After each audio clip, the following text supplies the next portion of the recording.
최근에 그 메일이 왔어요. 메일이 왔는데 제가 돈을 잘못 보냈는데 이거 어떻게 해야 돼요? 라고 하시더라고요. 그래서 본인은 또 얼마나 답답하셨겠어요. 그래서 밤에 이제 막 정리를 해서 보내드렸는데 제가 좀 토스뱅크를 주로 쓰고 있거든요. 근데 토스를 등록하면 계좌가 쭉 뜨잖아요. 계좌가 내가 등록한 은행의 계좌가 쭉 뜨는데 이제 저도 주거래 은행이 있을 거 아니에요.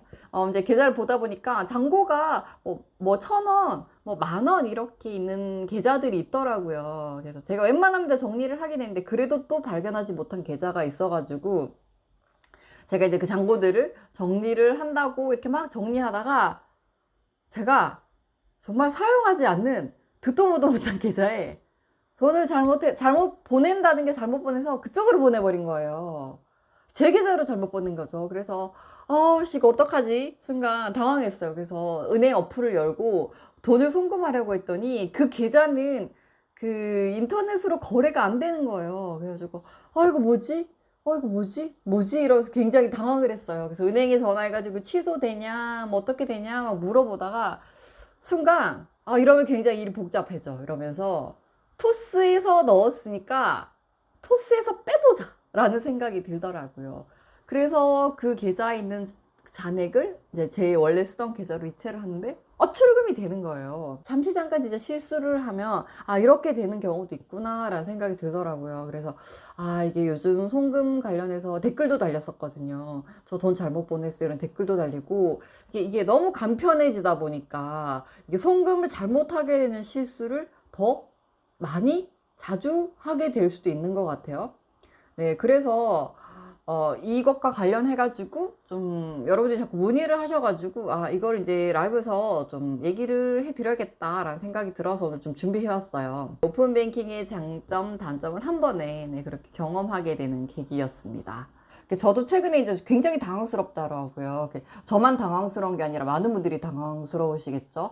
그래서 이걸 은행에서는 이제 차고 송금이라고 불러요. 말 그대로 송금을 차고했다, 잘못 알고 잘못 보냈다라는 뜻이에요. 20만 건이 되는데 이 중에서 10만 건이 돌려받지 못한다고 하더라고요. 네, 세종남님도 간편 송금 몇 번 실수했다고 하셨죠. 이게 굉장히 많을 수밖에 없는 케이스더라고요. 너무 간편해지고 중간에 확인하는 절차가 줄어들다 보니까 예금주나 계좌번호에 대해서 이렇게 확인을 시켜주긴 하지만 나도 모르게 툭툭툭 누르다가 그냥 훅 송금이 되는 경우가 생기더라고요. 저도 그런 케이스였는데 자, 그 20만 건 중에 10만 건이면 절반 정도 되는데 이게 뭐 절차도 굉장히 까다롭고 비용도 또 들잖아요. 그래서 또 소액이고 뭐 10만 원이고 이러면 받기가 너무 번거롭거나 비용이 든다 그러면 그냥 포기하는 경우도 있어요. 이걸 어떻게 하면 좀 잘 처리할 수 있을지 절차들을 알아두시면 좋겠죠. 자, 여기 보시면 일반 은행에서는 이제 손님들이 이제 일반 고객들이 뭐 어르신 분들이 보내다가 숫자 하나 잘못 눌러가지고 예금주랑 다 나오는데도 불구하고 그냥 잘못 보내가지고 나 잘못 보냈어 처리해줘 라고 오시는 분들도 있지만 이렇게 토스나 카카오페이, 네이버페이 아까 세종남님이 말씀하셨던 것처럼 간편하게 송금을 하다 보니까 오히려 실수할 확률이 더 올라가고 있는 것 같아요. 그래서 토스 같은 경우에도 건수나 금액 이런 게 굉장히 많아요. 그래서 이런 것들을 어떻게 여러분들이 이제 처리하실 수 있는지 한번 확인을 해보시면 좋을 것 같아요. 자, 이게 2021년에는 33억 원이었는데 5년간 130억 원이나 잘못 보낸 금액이 있었다고 해요. 자, 토스 같은 경우에는 앱이나 고객센터를 통해 여러분들이 접수를 하실 수가 있고요. 카카오페이나 네이버페이 같은 경우에는 상대가 받기 전에 여러분들이 취소하실 수 있는 기능이 있어요. 그래서 보내고 난 뒤에도 맞게 보내는지 확인을 하실 필요가 있어요. 자, 그리고 이 카카오페이나 네이버페이 같은 경우에는 전용 신고센터가 있어서 잘못 보냈을 때 이 전용 신고센터로 여러분들이 접수를 하시면 바로바로 처리를 도와주실 거고, 그리고 네이버페이 같은 경우에도 24시간 운영센터가 있으니까 여러분들이 여기 들어가셔가지고 한번 여러분들이 신청을 하시면 되겠죠. 자, 저도 10만 원 미만의 차고 송금, 핑크로 송금했는데 못 돌려받았어요. 반환 거부 포기했었어. 반환 거부했었어요. 정말 어떻게 그럴 수가 있죠? 정말 나쁘다. 포기했었죠. 그렇네요. 진짜 속이 많이 상하셨어요. 그죠? 계좌번호 하나하나 누를 때마다 인생을 걸고 누릅니다. 맞아요. 저도 막 누르고 또 보고 예금주까지 정말 잘 확인하고, 만약에 이게 이렇게 쇼핑몰에 이런 데는 이름으로 뜨기도 하지만 가끔 이렇게 개인 이름으로 되어 있는데 업체명이 뜬다거나 개인 이름으로 계좌를 받았는데 업체명으로 계좌번호를 받았는데 이름이 뜬다거나 이러면 저 꼭 확인을 해요. 이런 이름이 뜨는데 그 회사 계좌가 맞나요? 라든지 아니면 개인 이름이 뜨는데 회사 대표분 이 계좌로 받으시니까 맞나요? 이렇게 꼭 확인을 하거든요.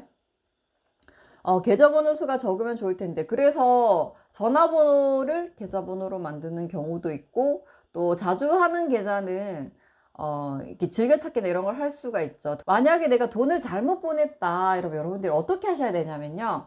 그 내가 보낸 상대방 은행이 아니라 내가 그 보낸 은행 있죠. 만약에 뭐 예를 들어 국민은행에서 신한은행으로 보냈다. 그럼 국민은행에 전화를 하셔가지고 반환 요청을 하시면 돼요. 이거 개인 정보 때문에 뭐 상대방 번호나 이런 걸 알 수 있는 건 아니고 여러분들이 만약에 은행에 접수를 하시잖아요. 그럼 은행에서는 그걸 확인해서 상대방 은행에 전화를 해요. 그래서 이런 일이 있었다 해가지고 이제 요청을 하는 거겠죠. 그럼 상대방 은행에서는 그 예금주에게 또 다시 연락을 해요. 이렇게 잘못 보낸 게 있는데 다시 좀 반환을 해주세요 라고 하면 그 상대방 예금주가 직접 송금을 해주셔야 돼요. 그래서 송금 수수료가 있는 분이라면 제외하고 들어온 경우도 있습니다. 자, 근데 이렇게 아까 말씀하셨던 것처럼 송금을 했는데 뭐 그 예금주가 돌려주는 게 당연히 맞아요. 맞는데 안 돌려주는 경우도 많고 또 예금주와 연락이 안 되는 경우도 있습니다. 그래서 여러분들이 이제 만약에 돈을 돌려받지 못하는 경우가 생긴다면 최근에 새로 생긴 제도예요. 그래서 차고 송금 반환 지원 제도를 알고 계시면 굉장히 많이 도움이 됩니다. 이 제도는 2021년 7월 6일부터 시행된 제도고요. 예금보험공사에서 하는 제도예요. 여러분들이 송금한 은행으로 반환 요청을 했는데 이게 만약에 거절이 되었다. 자, 그러면 이걸 신청하실 수가 있어요. 그래서 만약에 2021년 7월 6일 이후에 송금한 건인 경우 송금한 날짜부터 1년 이내에는 반환 지원을 신청하실 수가 있고요. 여러분들이 금융회사에 신청을 했지만 반환이 안 된 경우 그리고 금액이 5만 원 이상 1,000만 원 이하인 경우에요. 자, 이건 왜 이러냐면 5만 원 이하면 오히려 비용이 더 많이 들고요. 그리고 1,000만 원 이상 같은 경우 소송으로 하는 게 더 효율적이어가지고 그렇게 한다고 해요. 그래서 5만 원 이상 1,000만 원 이하인 경우 여러분들이 신청을 하실 수 있고요. 이거는 이제 법적 절차를 진행 중이지 않을 경우, 그러니까 소송 걸고 있는데 신청하는 건 안 되는 거죠. 그래서 아무것도 하지 않고 그냥 지원 제도만 신청하고 싶다 할 때 가능한 거예요. 대신 여러분들이 이걸 신청하셨을 때 예금주가 사망을 했을 때는 반환이 불가하고 그리고 대상이 있어요. 그러니까 이게 금융사에서 금융사 계좌로 보내거나 아니면은 간편송금에서 금융사, 그러니까 예를 들어서 뭐 하나은행에서 국민은행으로 보낸 거 가능해요. 그리고 뭐 카카오페이에서 국민은행으로 보낸 거 가능해요. 근데 이게 하나은행에서 카카오페이로 보냈다. 그리고 뭐 간편송금 뭐 카카오페이에서 토스페이 뭐 카카오페이에서 카카오페이로 보냈다. 이런 경우에는 안 돼요. 이게 무슨 말이냐면 그러니까 금융사로 보내는 건 예금주가 확실하게 확인이 돼서 이거를 제 지원 제도로 여러분들이 이제 하실 수가 있는데 간편송금 같은 경우에는 우리가 핸드폰 번호로 보내기도 하고 카카오톡으로 보내기도 하잖아요. 이게 받는 수취인이 명확하지 않기 때문에 이 지원 제도의 적용을 받을 수가 없어요. 그래서 여러분들이 은행 계좌로 보낼 때만 이 지원 제도로 신청을 하실 수 있다라고 생각을 하시면 돼요. 그리고 여러분들이 이제 이걸 만약 신청하시게 되면 어떻게 되냐면 이제 심사를 하고 지급을 하는데요. 이걸 몇 년, 몇 월, 며칠에 보냈는지, 그리고 어느 계좌에서 어느 계좌로 입금을 했는지, 그리고 원래 어디로 보내려고 했었는지, 그리고 얼마를 보냈는지, 이런 것들을 다 여러분들이 입력을 하시면 이제 심사를 한 후에 예금보험공사에서 지급을 해요. 근데 이걸 그냥 보험처럼 대신 주는 게 아니라, 그러니까 이거를 법적인 부분을 대신해서 한다고 생각을 하시면 돼요. 그러니까 예금보험공사에 신청을 해가지고 대리로 그쪽에서 진행을 하고 돈을 돌려받는 거라고 생각을 하시면 되고, 이것 같은 경우에는 금감원 심사가 7일 전후로 결정이 되는데, 이게 단순하면 7일이지만, 이게 만약 시간이 더 걸린다 그러면 한 달에서 2달 정도 더 걸릴 수도 있어요. 그래서 그 점 여러분들이 감안을 하셔야 되고, 그리고 반환 비용 같은 경우에는 이제 비용을 제외하고, 들었던 비용을 제외하고 지급을 하는데, 어떤 비용들이 되냐면, 우편으로 안내하죠. 뭐 고객님의 계좌로 입금이 돼서 이걸 돌려주셔야겠습니다. 이런 우편료나, 뭐 인지, 뭐 법적으로 처리하면은 세금이라고 해서 인지라고 우표같이 생긴 게 있어요. 그런 인지대나, 뭐 송달료, 오타가 좀 있네요.